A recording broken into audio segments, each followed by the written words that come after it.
आई आनंदी गोपाळ महाजन विद्या मंदिर कोळथरी। आज आमच्या मुली जिल्हा स्तरावर जिंकून विभाग स्तरावरती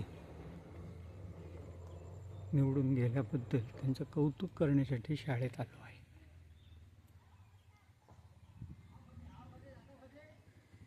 पावसाळ्यानंतरच्या फुलांनी संपूर्ण शाळेचा परिसर असा सजला आहे। हे विहंगम दृश्य पाहून मला हा व्हिडिओ सर्वांपर्यंत पोचवण्याचा मोह आवरला नाही, म्हणून मुद्दाम हा व्हिडिओ करतो।